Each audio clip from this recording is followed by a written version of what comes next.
everybody. Hi, everyone.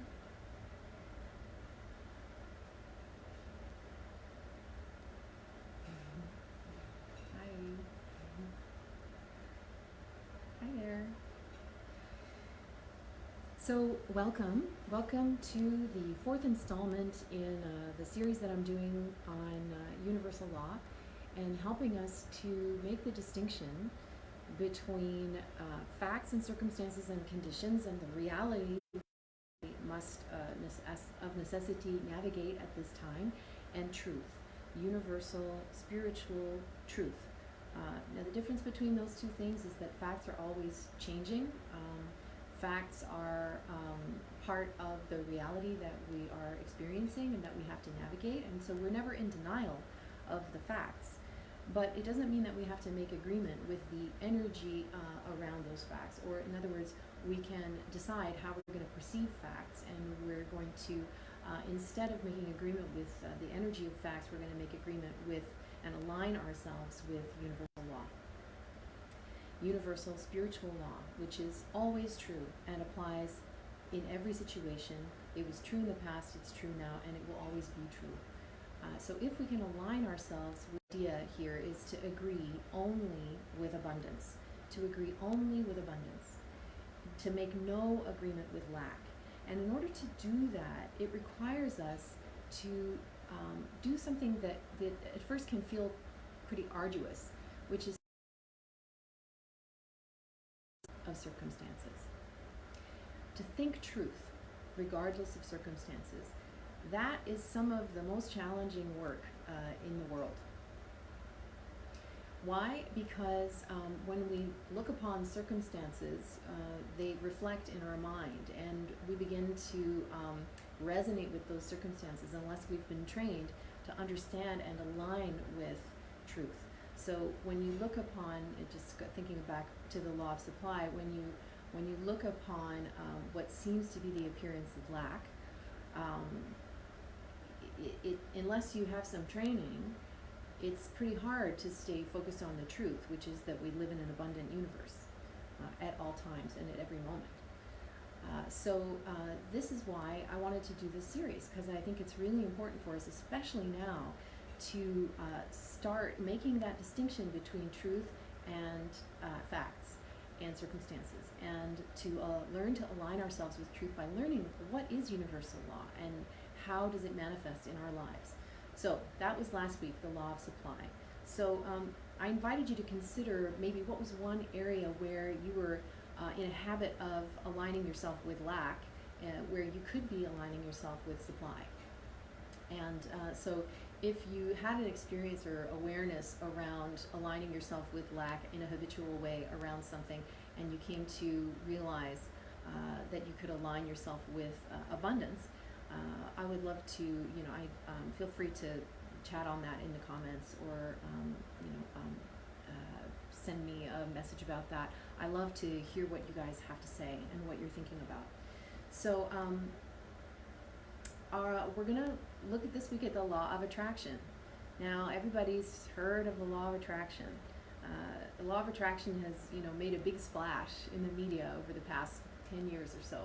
And so a lot of people have heard of the law of attraction, but don't necessarily know how it works or how to make it work for them.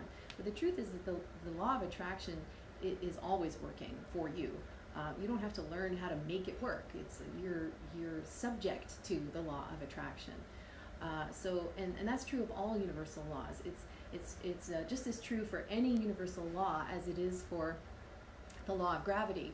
You don't have to learn how to function with the law of gravity. You don't have to learn how to make it work for you. You're subject to the law of gravity. I'm subject to the law of gravity. We're all subject to universal law at every moment. So it's not about getting good at something. It's just about learning how to align with universal law, to understand what these truths are and how they function in our lives, so that we can get into harmony with them and work with them the way that they work. So the law of attraction is actually secondary to the sort of grandmother of all laws, which is the law of vibration. The law of vibration says that everything vibrates. Everything is in vibration. So there's a frequency that is sent out by every single thing in the universe, and that frequency, that vibration attracts. Okay, so the law of attraction is secondary to the law of vibration. The mind is a magnet, and it attracts uh, whatever corresponds to your predominant mental state, because thoughts are energy, and energy has vibration, right? So that's the law of vibration. There are an infinite number of frequencies that we can think on, right? And our thoughts attract according to their frequency of vibration. So that's why our mind is a magnet, and it attracts whatever is in harmony with the frequency that we are transmitting to the universe. Now, desire and expectation are two essential elements of the law of attraction. So don't worry, I'm going to flesh out all of these ideas as we go along. I just want to introduce you to the basic ideas that we're going to talk about today, and then I'll go back and get a little bit more detailed about each one, so you can understand how it works and start to put it into action in your life in a way that's more conscious for you. So desire and expectation. If you think of it as a battery, right, there are two poles to a battery, a positive one and a negative one. And there's no judgment like the positive pole of a battery is good and the negative pole of a battery is bad. Of course not. They're just two opposing forces. They're two polarities, and we live in the land of polarity in 3D. So if you think of desire and expectations as being like two poles of a battery, desire is the positive pole, expectation is the negative pole that draws in. We're going to talk about that. And then another key concept here with the law of attraction is having a clearly defined mental picture for what you want to attract. And to hold this mental picture with a calm, confident conviction that actually activates the law of attraction. And then finally, action. Action is the channel for the law of attraction to express itself. So there's thought, and then there's action. So let's look at each of these things. The law of attraction, as I was saying before, is just as definite as the law of gravity, okay? You're subject to it. I'm subject to it. So it's all about frequency. Now, Albert Einstein said, and I quote, "Everything is energy. That's all there is. Match the frequency of the reality you want, and it cannot help but be yours." This is not philosophy. This is physics. Okay, that's what Albert Einstein said. So the key is to hold a frequency, that aligns with what we want to create in our lives. And as we hold that frequency steadily, our lives begin to reflect that which we are holding in mind. Okay? Some of you may remember in the old days, we used to have televisions that had rabbit ears. There were rabbit ears antennas, and then there was like a circular antenna. And when you would change the channel, which you had to do manually, there was a dial, and it would go chunk when you would change the channel. And then you had to adjust the antenna because the channel was not stable. It would flip and blip, and the image would wave, and it was hard to, you had to adjust it in order to get the picture to be stable and to be clear. And then eventually you'd be sitting there watching, and it would start flipping again, and you'd have to get up and adjust the antennas again. That was how it worked back in the day, until they invented something called solid state, so that when you would get onto a channel on your television, it would be clear and it wouldn't move. It was state on the frequency of that channel, and that was the end of the adjustable antennas, right? Well, it's the same thing for us. We are learning as a group consciousness now to what it means, first of all, that we vibrate, that we have frequencies, that we can choose our frequency, and then eventually learning to hold solid state on the frequency of our choice. And this is absolutely key. This is how we bring things into us or not, right? So the key is to hold the frequency that aligns with what we want to create in our lives. So it's just like the remote nowadays for the television screen. In order to change the picture on the screen, you have to tune to a different frequency. It's as simple as that. And none of us put on, a news channel expecting programs from the Discovery Channel to be broadcast on a news channel, right? Any more than we expect news to be broadcast on the Discovery Channel. We know that it's a different channel, it's a different frequency. You're not going to find one where there's the other. And it's the same thing with us. So how do we change our frequency to hold a different vibration? Well, we set our frequency by what we focus on the most, by what we're the most interested in. And I'm not not talking about, a casual interest. I'm talking about a burning desire. A burning desire coupled with a grateful expectation. This sets the law of attraction into motion. Now, if we want to know what we have been paying attention to up until now, it's really easy. All you have to do is look at your life, look at your circumstances, what surrounds you. You have created that with your predominant frequency of thought up until now, okay? So this is not about, judging ourselves. It's just about understanding that we have thought going on continuously. We have no choice in the matter, and that thought is generative, it's creative, and it creates a reality. That's what our mind does. It's a reality. So if you want to know what you've been primarily focused on, whether you were aware of it or not, you just look at your life, you just look at your circumstances, and there you will see the areas in which you are in harmony with Dharma or with universal law or with God, or however you want to call the power that breathes you.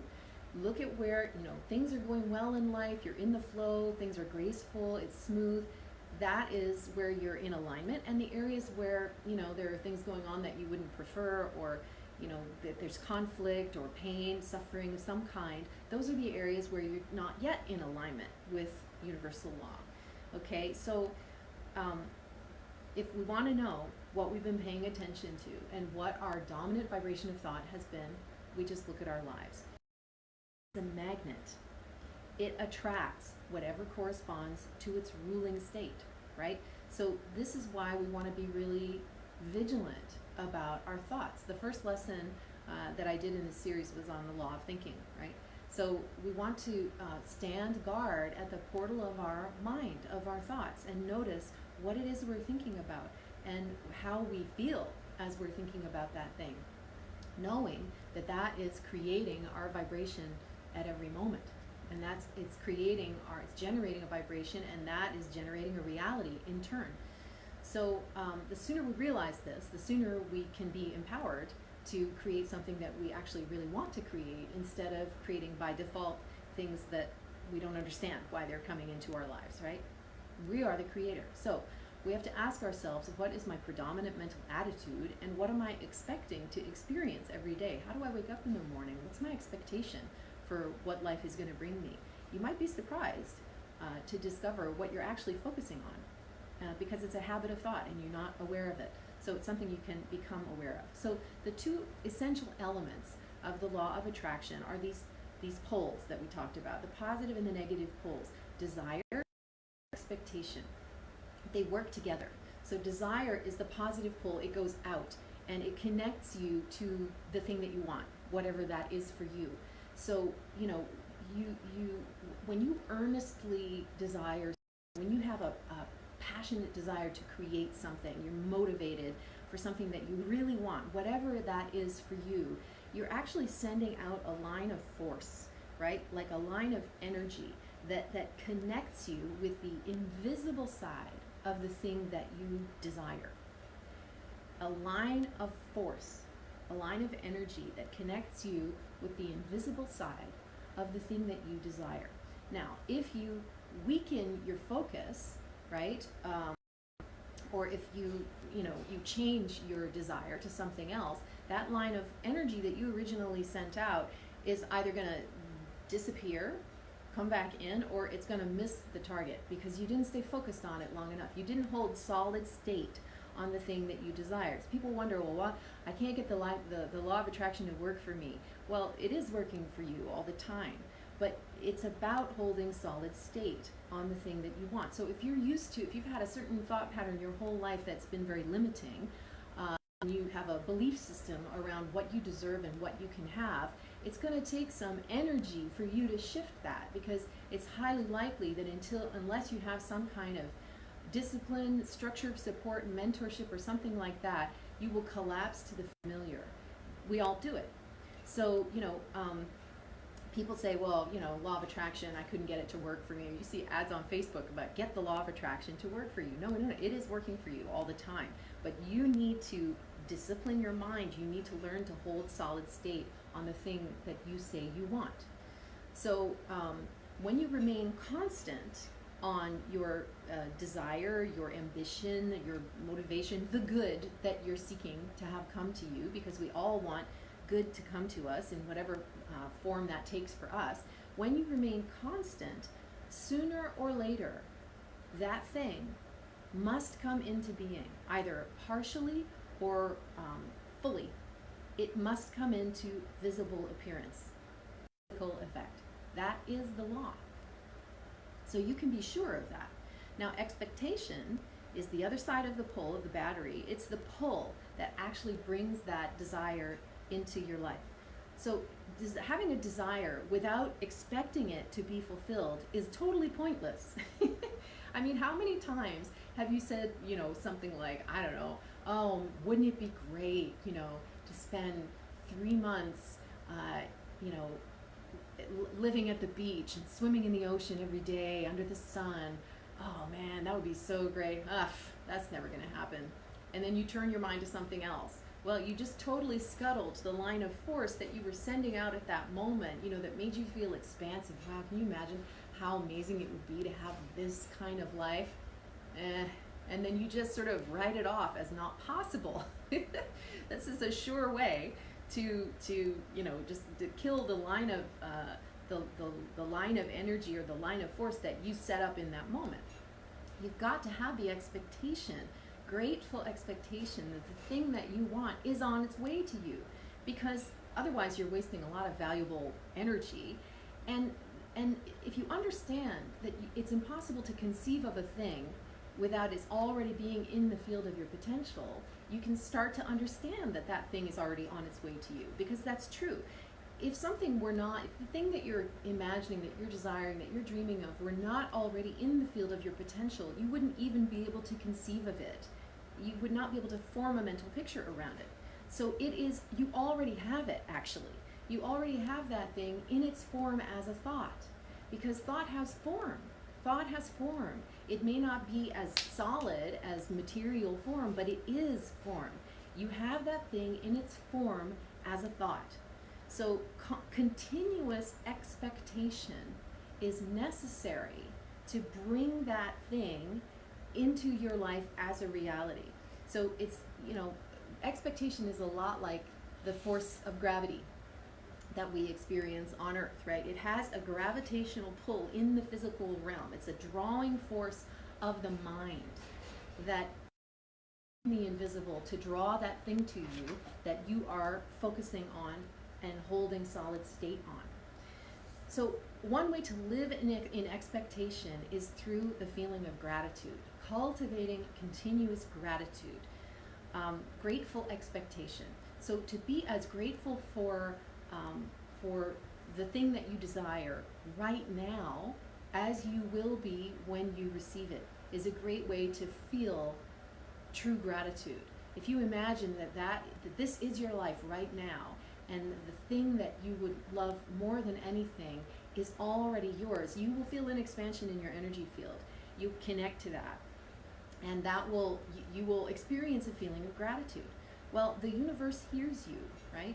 The thinking substance, which is all around us, which permeates and penetrates us, and which we are, and of which we are composed, hears that, it feels that, it senses that. So be as grateful now as you would be when that so when what we desire is already ours, when we understand that as being truth, it's not here in a physical form yet, but we already possess it in some form, is a powerful way to feel gratitude. So our burning desire and our grateful expectations are two sides, two things, two energies that put us in the frequency that brings the desire, whatever it is, into physical form. Now, we want to create a clear mental picture.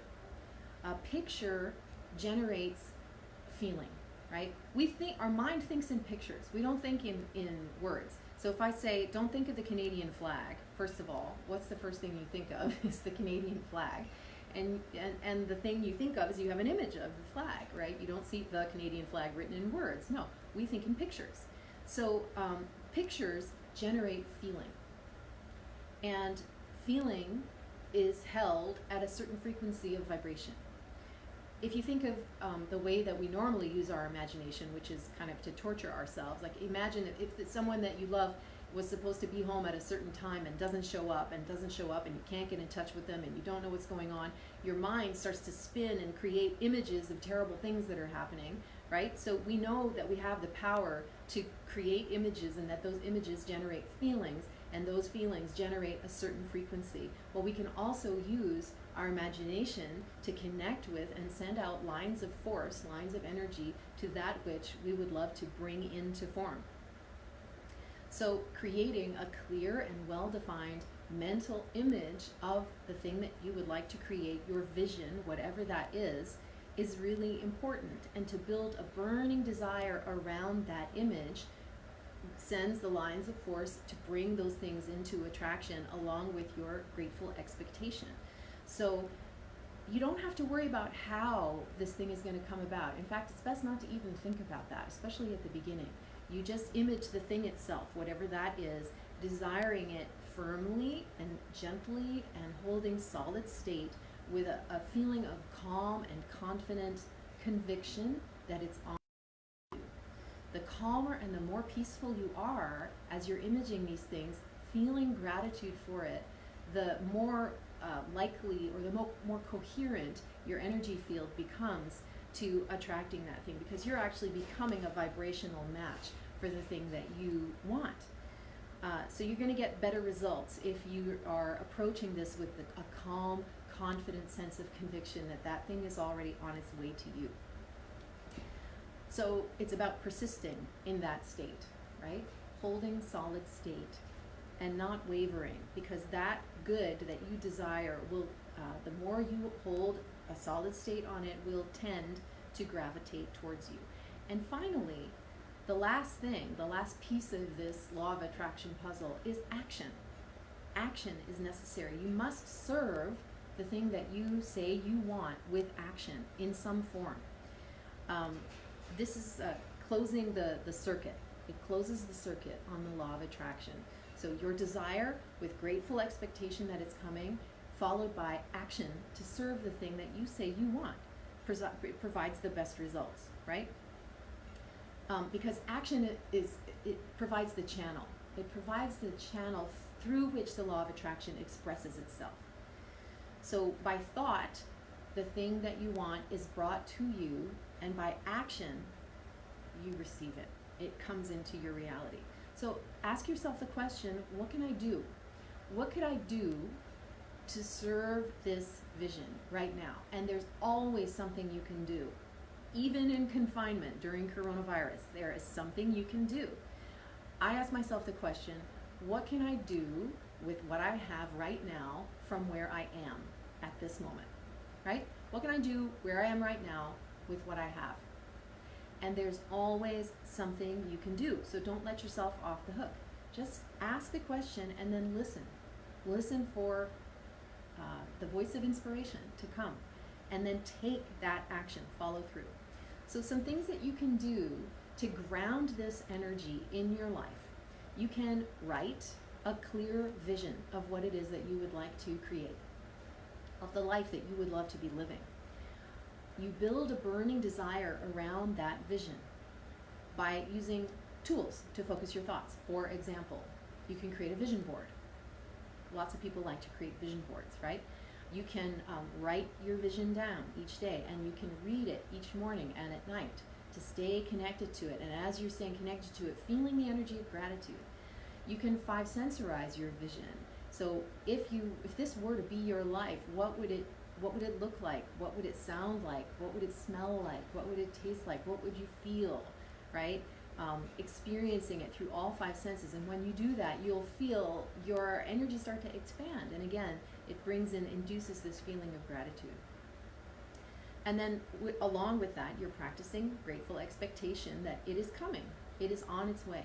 Giving thanks for it every day as if you already had the thing, and know that it's already existing in your energy field as potential. And the more you stay focused on it, the more you hold solid state on that thing, the more that you align yourself with the law of attraction so that you can receive the thing that you are imagining.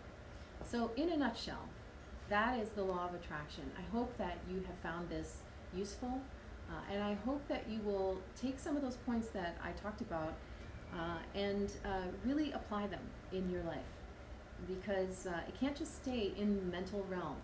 If you take these points and you really actually act on them, you're going to see something happen, because you're simply aligning with the law of the universe. It's as simple as that. All right. Well, I send everyone lots of love and blessings.